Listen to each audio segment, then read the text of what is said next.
Abram as Bíblias, queridos, no livro de Hebreus, capítulo de número 12. Hebreus 12. A nossa série de mensagens, estamos na terceira parte, a série denominada A Jornada Cristã. A série foi sugerida pelo nosso jovem irmão David e chegamos hoje na terceira parte dessa série. O título de hoje, Corramos a carreira com perseverança. Se há uma jornada para ser empreendida, certamente há um caminho para ser percorrido, uma carreira para ser empreendida. Estamos, então, empenhados em uma corrida, em uma carreira. Essa carreira foi proposta pelo próprio Senhor, não foi por nós mesmos. E o texto de hoje, até bem autoexplicativo, é relativamente longo, eu peço a paciência dos irmãos, traz bem a ideia do que seja essa carreira. Dos requisitos e os cuidados que nós temos que ter para que essa carreira seja perfeita. E, acima de tudo, para que essa carreira seja completa. Ou seja, para que ela chegue no final. Toda a analogia dela está relacionada a uma corrida mesmo de atletismo. Dessa que você vê aí na televisão, corrida de São Silvestre, maratona, corridas nas Olimpíadas. A comparação é o tempo todo com um atleta, com a vida de um atleta, com o empreendimento de um atleta, que larga no começo dessa corrida, passa, quando essa corrida é longa, então a ideia é essa de uma corrida bastante longa, experimenta vários momentos nessa corrida, calor, frio, fome, cansaço, subindo ladeira, descendo ladeira, vontade de desistir, a agonia de ver outros correndo mais, ainda o empenho por ajudar a outros que estão correndo menos, tudo isso faz parte dessa carreira. E, apesar de todo o empenho, de todo o cansaço, de todo o sofrimento, a constatação de que nada adiantou correr tão bonito, correr tão bem, correr tão veloz e não ultrapassar a linha de chegada. Obrigado, filha.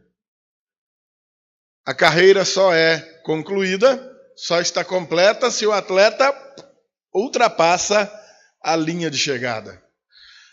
No nosso caso, essa linha de chegada ela fica muito bem estabelecida, bem estipulada. Ela é mesmo o dia da nossa morte. 2 Timóteo, capítulo 4, depois você leia. Aliás, leia a Bíblia toda, mas quem se ligar, pelo menos no que eu estou falando, leia as palavras finais do apóstolo Paulo, quando em tom de despedida, se alegra com a notícia de sua morte, como quem está preso e recebe um recado, e daqui 3 dias vão cortar a tua cabeça, viu? Te arruma aí, beleza, obrigado aí pelo recado. Então escreve suas palavras com essa alegria. É claro que ele os 3 dias sou eu que estou colocando, tá, mas isso não está escrito lá não. Mas sabemos que ele tem essa certeza, quando vai dizer então que quanto a mim já estou sendo entregue por libação, né? E com orgulho ele comunica aos seus leitores, completei a carreira, guardei a fé, combati o bom combate. Completei a carreira, como quem diz, pronto, encerrou. Agora vão cortar minha cabeça fora, sem cabeça eu não vivo, eu vou morrer. Mas tudo quanto o Senhor determinou que eu fizesse, eu fiz. Baseado nisso, amados, né, recebendo como ilustração essas passagens, vamos ver o que o texto de Hebreus traz para nós. Diz assim: portanto, também nós, visto que temos a rodear-nos tão grande nuvem de testemunhas, desembaraçando-nos de todo o peso e do pecado que tenazmente nos assedia, corramos com perseverança a carreira que nos está proposta. Olhando firmemente para o autor e consumador da fé, Jesus, o qual, em troca da alegria que lhe estava proposta, suportou a cruz, não fazendo caso da ignomínia ou vergonha, e está assentado à destra do trono de Deus. Considerai, pois, atentamente aquele que suportou tamanha oposição dos pecadores, contra si mesmo, para que não vos fatigueis, desmaiando em vossa alma. Ora, na vossa luta contra o pecado, ainda não tendes resistido até ao sangue. E estáis esquecidos da exortação que, como a filhos, discorre convosco. Filho meu, não menosprezes a correção que vem do Senhor, nem desmaieis quando por ele és reprovado. Porque o Senhor corrige a quem ama e açoita a todo filho a quem recebe. É para a disciplina que perseverais. Deus vos trata como filhos, pois que filho há que o pai não corrige? Mas, se estáis sem correção, de que todos se têm tornado participantes, logo sois bastardos e não filhos. Além disso, tínhamos os nossos pais segundo a carne, que nos corrigiam, e os respeitávamos. Não havemos de estar em muito maior submissão ao Pai espiritual, e então viveremos? Pois eles nos corrigiam por pouco tempo, segundo melhor lhes parecia. Deus, porém, nos disciplina para aproveitamento, a fim de sermos participantes da sua santidade. Toda disciplina, com efeito, no momento não parece ser motivo de alegria, mas de tristeza. Ao depois, entretanto, produz fruto pacífico aos que têm sido por ela exercitados, fruto de justiça. Por isso, restabelecei as mãos decaídas e os joelhos trôpegos, e fazei caminhos retos para os pés, para que não se extravie o que é manco, antes seja curado. Vocês estão notando que logo o versículo 1, a primeira palavra do capítulo é um portanto, não é? Não é assim que começa? Portanto, também nós, ora, portanto, quando tem um portanto, quando tem um assim, quando tem em piauiês um após, apor então, não é? Se tem um portanto, é porque é uma ligação com algum texto anterior. O texto anterior a que ele se refere aí é todo o capítulo 11. O capítulo 11 é o que traz para nós o que nós apelidamos de a galeria dos heróis da fé. Amém, queridos? Todos os homens do passado, da antiguidade, profetas, reis, sacerdotes, homens que guardaram a sua fidelidade a Deus, a sua lealdade ao Senhor, estão citados aí. Talvez não todos, porque tem gente demais, né? Mas vamos dizer que pelo menos aqueles de maior vulto, que a palavra de Deus dedicou um espaço maior para falar deles, sobretudo no Antigo Testamento, né? Porque o Novo ainda não está escrito quando o autor está produzindo isso daqui. Então apresenta essa galeria de heróis da fé. Homens que pela fé lutaram bravamente em prol do Evangelho, em prol da palavra de Deus, em prol da obediência a Deus por parte de todos os homens. Mas como assim do Evangelho? Jesus não tinha nem vindo, não tinha Evangelho. Eles não viram Jesus, assim como eu e você também não vimos. Mas eles acreditavam que o Salvador viria. Assim como nós acreditamos que o Salvador veio e que vai voltar para nos buscar. Amém, amados? Aqueles homens são chamados de heróis da fé, porque eles viveram literalmente pela fé. Eles não viram, não teve o que ver. E eles morreram acreditando naquilo em que inclusive não viram. E por causa disso foram exaltados, e a própria palavra de Deus se encarregou em exaltar esses homens, em citar os nomes deles aí, para que ficasse para a posteridade perpetuamente lembrados por nós como homens a serem imitados. Amém? Então, é acerca desses homens e da nossa vida, dessa nossa carreira, e uma relação entre a nossa carreira hoje e a carreira que eles tiveram, que o autor de Hebreus começa esse capítulo 12 aí. E é por isso que ele está dizendo, portanto, também nós quem? Todos nós, os que cremos, todos nós que fomos alcançados pela graça salvadora do Senhor, todos nós, visto que temos a rodear-nos tão grande nuvem de testemunhas, deixa eu ilustrar isso aqui para os irmãos. Você já viu na televisão, com certeza, isso se você mesmo não já foi a um estádio de futebol, com aquela arquibancada enorme, né? Um monte de gente, você não consegue nem conversar, que é quando todo mundo grita, ei, você fica surdo. E lá no meio, lá embaixo, os jogadores correndo, jogando a bola lá, disputando a partida. Se nunca foram ao estádio, mas já viram pela televisão, não já? Amém? Vocês já viram aí na televisão os Jogos Olímpicos, a mesma coisa, o estádio está lá, aquele monte de gente assistindo, uns aplaudindo, outros vaiando, e os atletas lá embaixo correndo.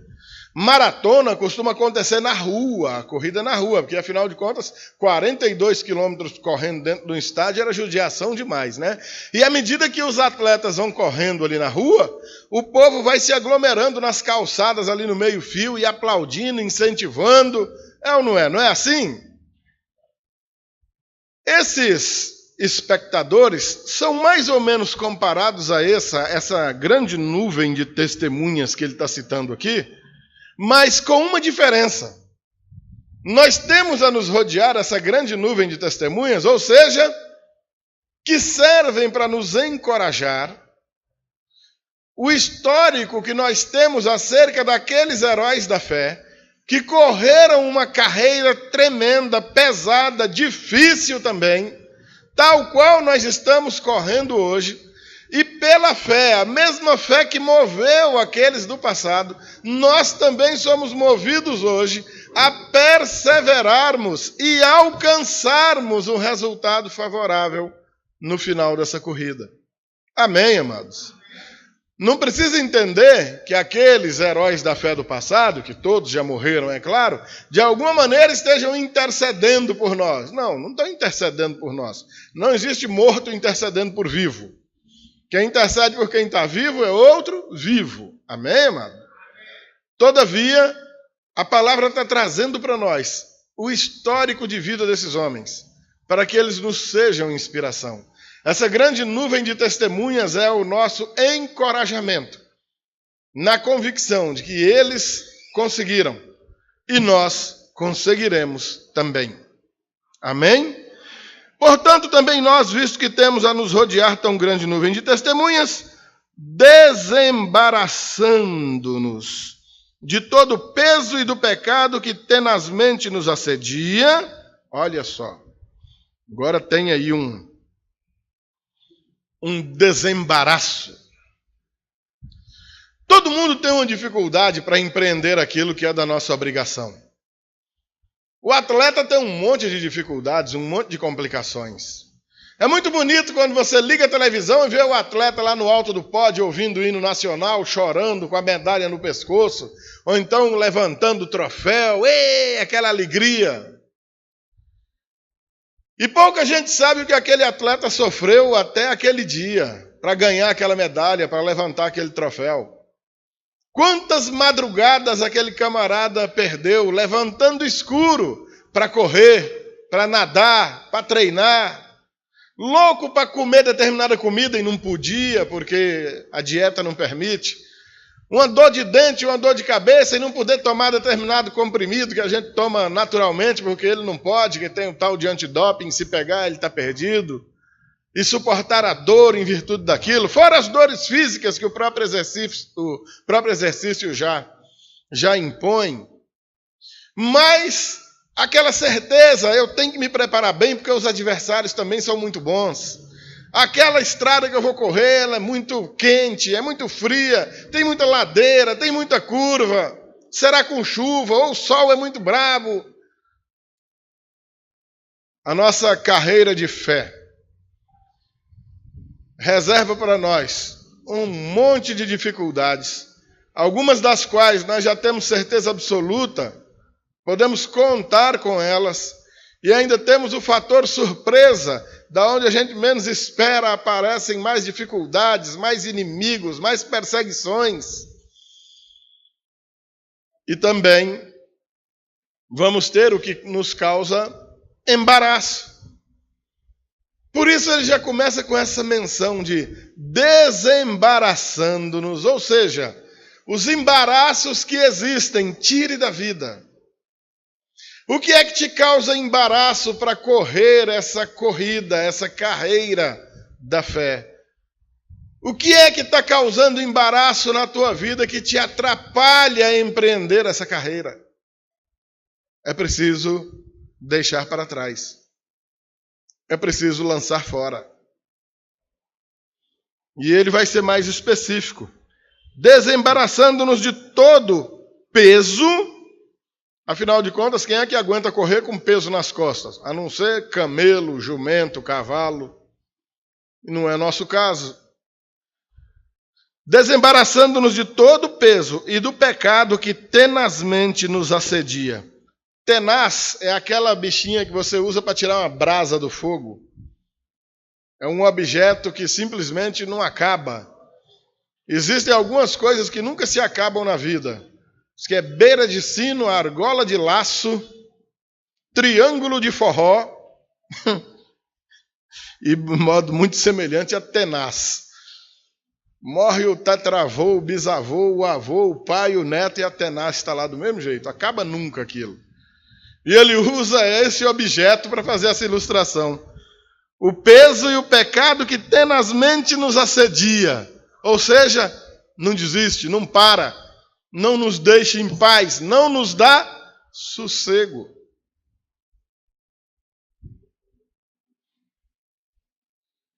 E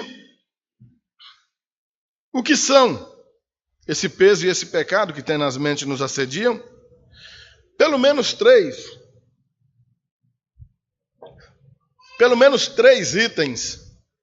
O comentário da nossa Bíblia de Estudo de Genebra, para ser honesto, eu preciso citá-la, senão alguém pode pensar que é eu que estou inventando, e eu não tenho esse tanto de sabedoria. Pelo menos 3 itens ele separa aqui para nós. Um deles é o medo. Quem não sente medo? Dizem os filósofos, ou a psicologia também, que o medo é algo importante e necessário na nossa vida. E que é em virtude da existência do medo que muitos de nós continuam vivos. Não morreram ainda porque têm medo. Mas esse medo, se não bem controlado, se não bem temperado, passa a nos causar embaraço e nos atrapalha a viver, nos atrapalha nessa carreira da fé. Então, quando ele cita esse medo, ele está se referindo ao que faz a pessoa recuar diante do sofrimento. O atleta está correndo e começa a doer. Dói o pé, dói a perna, dói as costas, dói a cabeça, dói o nariz. Quem está cansado muito, quem já correu, sabe como é que é. A respiração ofegante faz as nossas vias aéreas aqui. Parece que a gente está respirando fogo, vai queimando tudo por dentro. É muita fadiga. O sofrimento nos impõe medo. Que a gente pensa, eu não vou conseguir. Eu não vou dar conta. Não chego lá não. E o próprio autor de Hebreus, se você voltar um pouquinho aí, o capítulo 10, ó. Você não está no 12? Volta para o 10 aí, só para você dar uma olhada, ó. 10, os últimos versículos, versículos 38 e 39. Olha o que ele diz. Que interessante. Todavia, o meu justo viverá pela fé. E se retroceder, nele não se compraz a minha alma. Ou seja, o medo é que faz retroceder. Então, medroso não tem vez. O verso 39. Nós, porém, não somos dos que retrocedem para a perdição. Somos, entretanto, da fé para a conservação da alma. O medo precisa ser jogado fora, precisa ser deixado de lado. É um desses pesos dos quais precisamos nos desembaraçar nessa carreira. O outro item, o desânimo amargurado, que contamina os demais através de dúvidas. Então o atleta começa a sentir uma dor. Meu Deus, já senti essa dor na perna e adoeci e tive que fazer um tratamento. Eu acho que essa perna não vai dar para completar essa carreira. Eu vou parar por aqui mesmo, porque não vai dar. E lá vem um outro correndo do lado. E, rapaz, eu estou com essa mesma dor aí, eu vou parar logo, porque além do cara parar, ainda faz outro parar também. E esse desânimo é algo contagioso, ele vai passando de uma pessoa para outra, é algo simplesmente incrível. O efeito manada tanto leva pessoas à prática de coisas que elas nem querem, como faz com que as pessoas abandonem determinada atividade que elas estavam dispostas a fazer. Também aí no próprio livro de Hebreus, aí no capítulo 12 mesmo, versículo 15, ó, atentando diligentemente, porque ninguém seja faltoso, separando-se da graça de Deus, nem haja alguma raiz de amargura que, brotando, vos perturbe, e por meio dela, muitos sejam contaminados. Então, amados, esse desânimo também precisa ser deixado de lado. Também é algo que nos causa embaraço. É um peso desnecessário. Não dá para empreender uma carreira, uma caminhada de fé, contando com um desânimo. E muito menos ser contaminado pelo desânimo de outros. E pior ainda, sermos nós mesmos aqueles que vão provocar desânimo em outras pessoas. Isso seria severamente punido por Deus. Precisamos manter vigilância com relação a isso. Ser sábios, cuidadosos. O terceiro item, a sensualidade. Agora que quando ele usa o termo sensualidade aqui, não está falando necessariamente da sedução de corpos, sexualmente falando. Mas está falando de qualquer tipo de sedução. Por exemplo, Eva foi seduzida pelo fruto. Bonito, parecia gostoso, então pegou e comeu. Então não é necessariamente da sedução física, não. Embora ela esteja presente aqui também, mas vai um pouco mais além. Que sensualidade é essa? Que procura uma gratificação imediata. Que procura uma recompensa agora, nesse momento. Se não for agora, não me serve. Não, rapaz, vamos agir bem, que no futuro... Que futuro? Quero saber de futuro, não, eu quero agora. Isso é um problema seríssimo. O exemplo que o autor usa, está aí no versículo 16, para você que está familiarizado com a história bíblica, olha quem que ele compara. Nem haja algum impuro ou profano, como foi Esaú, qual por um repasto, um prato de lentilhas, vendeu o seu direito de primogenitura. Vocês sabem o que Esaú fez? Trocando o seu direito de primogenitura com seu irmão Jacó, por um prato de lentilhas, porque chegou esfomeado demais e trocou a grande bênção de ser o filho primogênito de um patriarca por um prato de comida que podia esperar mais uma hora para outra comida ficar pronta, podia ficar sem comer, que ele não ia morrer, e considerou a bênção de Deus como lixo, como porcaria. Porque não teve olhos para enxergar adiante, só enxergou aquele momento. Eu quero comer agora, minha barriga está roncando agora, me dê essa porcaria aí. Então me vende seu direito de primogenitura. Eu quero saber de primogenitura, me dê essa comida aí. Comeu. Quantos de nós tem essa carreira terrivelmente atrapalhada por conta desse afã, dessa necessidade desenfreada e descontrolada de se obter algum lucro, algum resultado, algum prazer, exatamente agora, nesse momento aqui. Ei, rapaz, mas agora não, isso aí vai te fazer mal para o futuro. Eu não quero saber de futuro, eu quero saber de agora. Ei, tenha calma, rapaz, não faça isso não.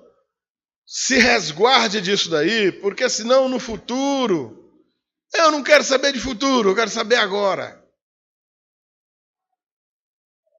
Jovens, embora velhos também incorram nessa tolice, mas os jovens são bem mais vulneráveis a isso, ao chamado imediatismo. O que eles querem agora. E são seduzidos muito facilmente. Qualquer conversinha cai nas falas. Qualquer imagenzinha projetada diante dos olhos, tá, o olhinho brilha, eu quero. Esse imediatismo é terrível. Precisamos fugir dele. Então, final do versículo 1. Tudo isso para que corramos com perseverança a carreira que nos está proposta. Corramos a carreira. Toda essa é a analogia que eu fiz para vocês, irmãos, acerca da vida do atleta, acerca de uma competição esportiva. Pode parecer grosseiro, mas essa é a melhor comparação para se fazer, porque é exatamente isso que acontece. Desde o dia em que você conheceu o Evangelho, que você conheceu o Senhor Jesus, você começou a empreender uma carreira. Igualzinho lá nos Jogos Olímpicos, na Olimpíada, ou o juiz dá um apito, ou dá um tiro para cima, tá! E a turma começa a correr, ou começa a nadar, ou começa a jogar, pouco importa. Até que tem um apito final, até que tem uma linha, uma reta, uma linha para o camarada ultrapassar, chegou! Tudo que acontecer no meio dessa atividade, no meio dessa competição, vai nos causar cansaço, enfado, fadiga. Vai nos causar medo. E é preciso que nos desembaracemos de todo o peso e de todo o pecado que tenazmente nos assedia. Esse medo, esse desânimo e essa sensualidade, esse imediatismo precisam ser tirados de nossa vida. Se não aprendermos a viver assim, nós não vamos conseguir correr essa carreira. Nós não vamos completá-la. E não completá-la é algo terrível. Abandonar a carreira pela metade é terrível, é fatal. Versículo de número 2. Olhando firmemente para o autor e consumador da fé, Jesus. Agora eu preciso me lembrar da minha infância, ainda na 5ª série, faz tempo, né? Eu lembro, 1979. Vocês se lembram, né, meninas? O professor era o Osório, um japonesinho, magrinho, exigente. As aulas de educação física e o Osório ensinando a gente a correr. Meu Deus! E a gente corria olhando para o pé e ele gritava, não! Levanta essa cabeça, olha para frente. Você está vendo lá a linha de chegada lá no final? Tô nada, mas tô vendo. Corre olhando para a linha. Uns ia correr e tropeçava, porque não olhava para o chão. Não pode olhar para o chão. Olha para a reta final, ó. Fixa o olho lá. A gente ficava o olhinho. Aí ele vai. A gente olhava para o pé, levava uma bronca. Olha para frente. Eu me lembro das aulas do professor Osório e me lembro da dificuldade dos irmãos nessa caminhada cristã. Assim como o atleta tem lá o seu alvo lá no final para atingir a linha de chegada, a palavra de Deus está nos trazendo de semelhante modo o alvo a ser alcançado. E a determinação de olhar firmemente para Ele. Olhando firmemente para Jesus. Pouco importando o que tem embaixo para se pisar. Lá no final, lá no versículo número 12, ele vai falar nos joelhos trôpegos, mãos decaídas, exatamente conclamando a uma firmeza de passada, como quem tem convicção do que está fazendo, como quem sabe o que está fazendo, como quem não tem dúvida no coração, empreendendo essa carreira, correndo essa carreira com esses olhos fixos, olhando firmemente. Não é como quem dá uma olhadinha de vez em quando, não, de rabinho de olho, morrendo de vergonha, não. É botando os olhos fixos, firmes no Senhor. É na direção dele que nós andamos, amados. É na direção dele que há esperança. Fora dele não há vida. Amém, meus queridos? Amém. Olhando firmemente para o autor e consumador da fé, Jesus. Amados, a gente fala tanto disso aqui, o irmão Washington outro dia pregou sobre isso aqui, o irmão Filho também, antes já tinha falado, e eu fico feliz por ver a habilidade dos irmãos, que vão captando a mensagem e passando ela adiante com tanta sabedoria, mas vez ou outra a gente precisa voltar e lembrar, porque muita gente se esquece que fé não é igual nossos cabelos ou nossas unhas, que a gente mesmo produz, que sai de nós mesmos, que tem como fonte nós mesmos. É engraçado quando a gente ouve uma pessoa dizendo, eu tenho muita fé. Pastor, como eu tenho fé demais. Meu amado, se Deus te deu fé para a salvação, você tem fé. Se Ele não te deu, você não tem. Você tem uma expectativa, você tem aí alguma esperança, mas o nome disso aí não é fé. Tem pessoas que dizem que tem fé num objeto inanimado.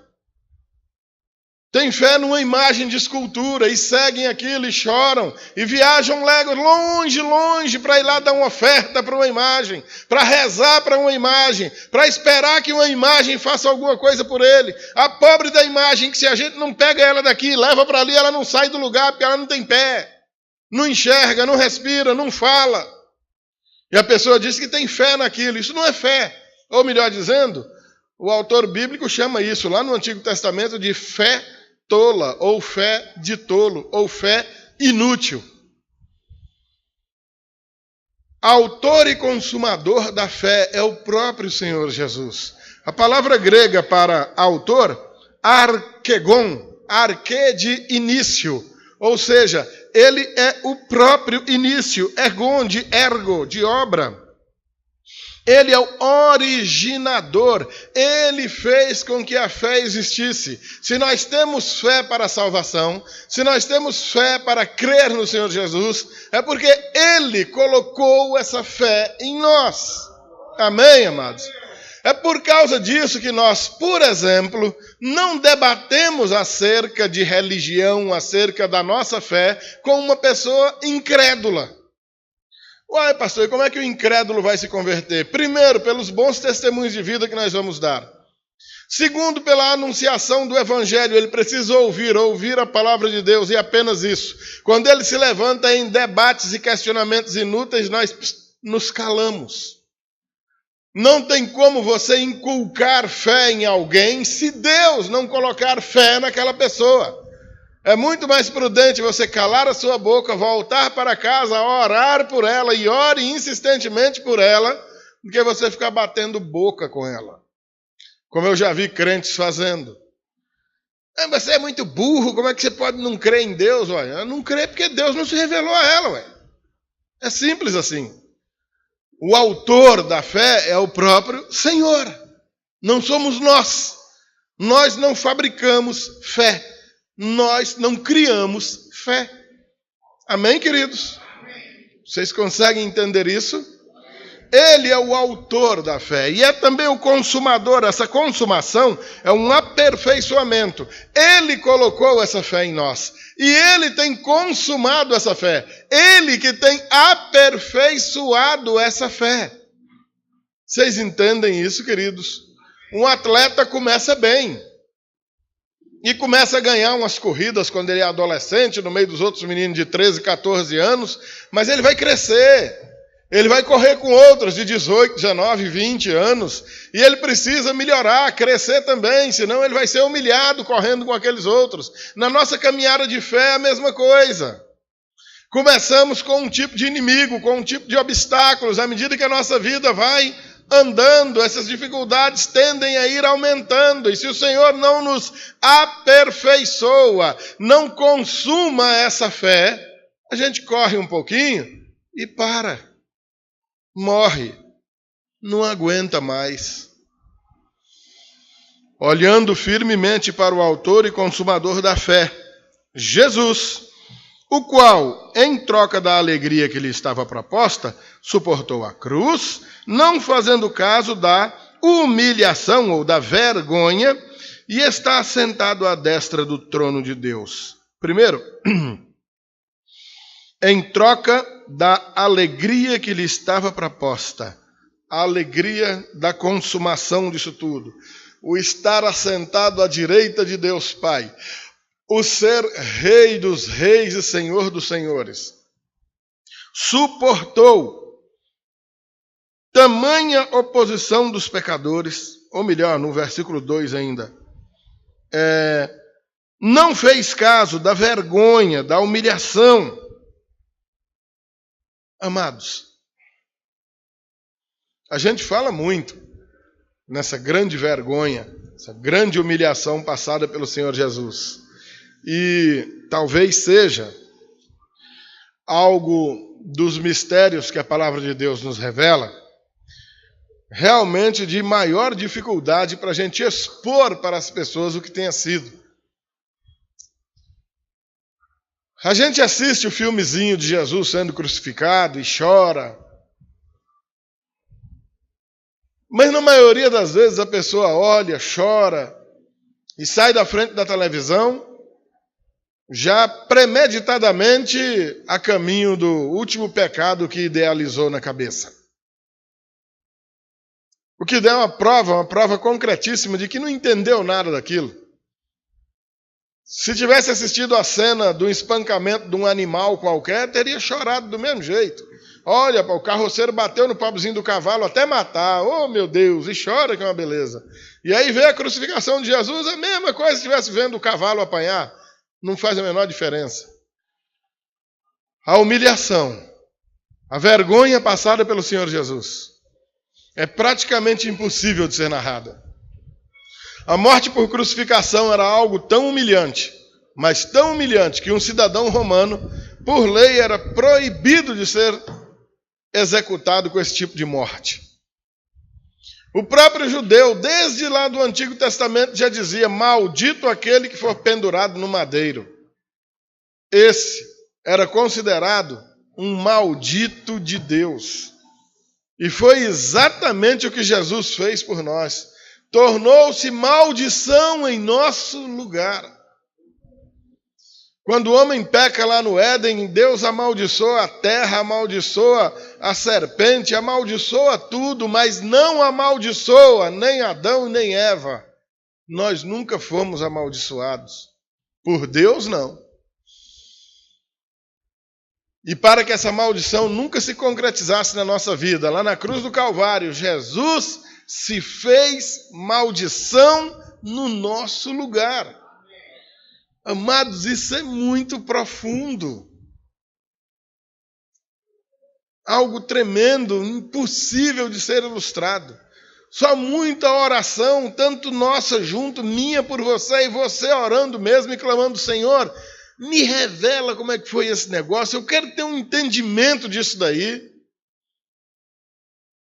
E o Senhor suportou isso tudo,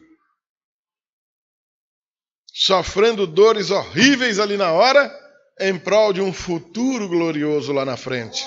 Amém, amados?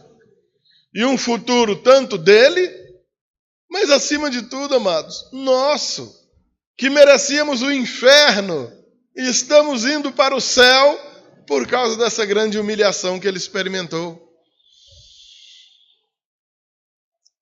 Versículo 3. Considerai, pois, atentamente aquele que suportou tamanha oposição dos pecadores contra si mesmo, para que não vos fatigueis, desmaiando em vossa alma. Ora, considerai esse baita sacrifício de Jesus. Considerai aquele que suportou tão tremenda oposição dos pecadores. Porque os pecadores sempre se oporão à mensagem do Evangelho, à vida de santidade que nós empreendemos. Isso causa embaraço, isso causa vergonha. O ímpio não se sente à vontade. Por isso ele se levanta furiosamente contra nós. E nos persegue, e nos ataca, e zomba de nós. E tudo isso para quê? Não vos fatigueis, ou seja, para que a fadiga não nos vença. Cansaço, fadiga, cansaço extremo. Fadiga é aquilo que acontece, por exemplo, com uma barrinha de ferro. Você quer cortar o ferro, mas você não tem uma serra. Como é que você faz? Você começa a dobrar o ferro. Dobra, desdobra. Dobra, desdobra. Você vai fazendo isso várias vezes, o que acontece? Ele vai, puf, quebra. O que fez ele quebrar? Fadiga. O nome desse movimento é fadiga. Ele chega a esquentar. Se você pegar, queima a tua mão. Até que quebra. A fadiga quebra. Nós podemos experimentar algum cansaço, porque cansa mesmo, mas fatigados nunca. E para que não venhamos a desmaiar em nossa alma, o que ele usa aí no verso 3 é impressionante. Desmaiando em vossa alma, desanimando da carreira. Uma alma desmaiada, uma alma inconsciente, faz com que um corpo simplesmente desfaleça, sirva mais para nada. Uma alma sã carrega um corpo doente. Uma alma doente não consegue carregar um corpo são. Desmaiar em nossa alma. Desanimar de vez, aquele desânimo de descair o semblante, como quem diga, não adianta mais não, bora rapaz, levanta, não, vai levantar não, vamos embora rapaz, não vou não, dá vontade de dizer, então vai morrer, filho. Não, de jeito nenhum. Anime-o, puxe pela mão, coloque de pé, seja suporte na vida dele, corra junto com ele, amém, amados? E tenhamos como grande exemplo o Senhor, que suportou tudo aquilo para nos gerar a vida eterna. Amém? Ora, isso aqui já entrando na ministração da semana que vem, tá? Que até essa terceira parte é dividida em duas e a gente encerra com ela também na semana que vem. Então você que leu essa mensagem hoje, fique craque nela para domingo que vem também. Então leia o capítulo 11, onde está a galeria da fé. Leia o capítulo 12 todinho, que é esse que a gente está vendo aqui, para que a gente tenha um desfecho maravilhoso dessa pregação na semana que vem. Para encerrar hoje, o versículo de número 4, que a gente usa para encerrar hoje e usa também para abrir no domingo que vem, onde ele diz, ora, na vossa luta contra o pecado, ainda não tendes resistido até ao sangue. O Senhor Jesus, na luta dele contra o pecado, foi até a cruz do Calvário. Amém? Passou por tudo aquilo que você conhece, você já viu. Você sabe como é que foi. Você conhece o fim. O sangue dele foi derramado ali, para que por aquele sangue nós fôssemos lavados dos pecados que nos mantinham sob condenação. E o que o autor está dizendo para nós, em outras palavras, melhor dizendo, para os leitores e que se estende até nós. Esses leitores já sabem o que é perseguição e é sofrimento. Todo mundo aqui sabe o que é sofrimento. Todo mundo sabe o que é perseguição. Mas nada comparado ao que sofreram os heróis da fé e muito menos o Senhor Jesus. Vocês querem uma pequena amostra? Olha no capítulo 11 aí, olha só. Capítulo 11, nos versos 35 a 38. Acompanhem comigo aí, olha. Diz assim: mulheres receberam pela ressurreição os seus mortos. Alguns foram torturados, não aceitando seu resgate para obterem superior ressurreição. Outros, por sua vez, passaram pela prova de escárnios e açoites. Sim, até de algemas e prisões. Foram apedrejados, provados, cerrados pelo meio, mortos a fio de espada, andaram peregrinos, vestidos de peles de ovelha e de cabras, necessitados, afligidos, maltratados, homens dos quais o mundo não era digno, errantes pelos desertos, pelos montes, pelas covas, pelos antros da terra.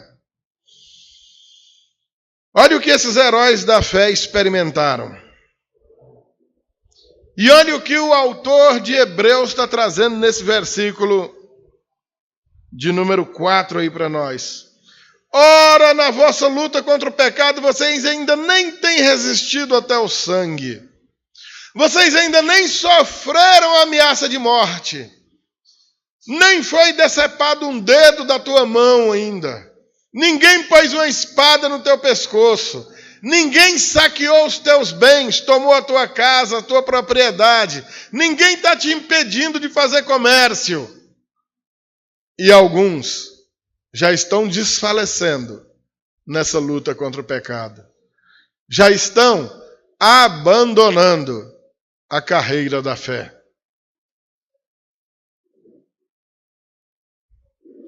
Homens que não aguentam sentir o perfume de uma mulher que não é dele. Mulheres que não aguentam conversinha mole de um cafajeste mau caráter. Pessoas que não conseguem manter a língua dentro da boca antes de falar mal e dolosamente contra outra pessoa. Fofocas, mentiras, violências, desonestidades, todo tipo de imoralidade, roubo. Tudo isso colocando embaraço na nossa caminhada. Vícios. Tudo isso travando a nossa caminhada. Sem que nem tenha havido qualquer ameaça de sangue ainda. Ninguém ameaçou. Ninguém te ameaçou de morte. Mas o cabra já está pulando fora. Já está abandonando a carreira. Quero que vocês meditem no que a gente leu e expôs até agora. Meus amados irmãos e irmãs do meu coração, passem a semana meditando nesse texto.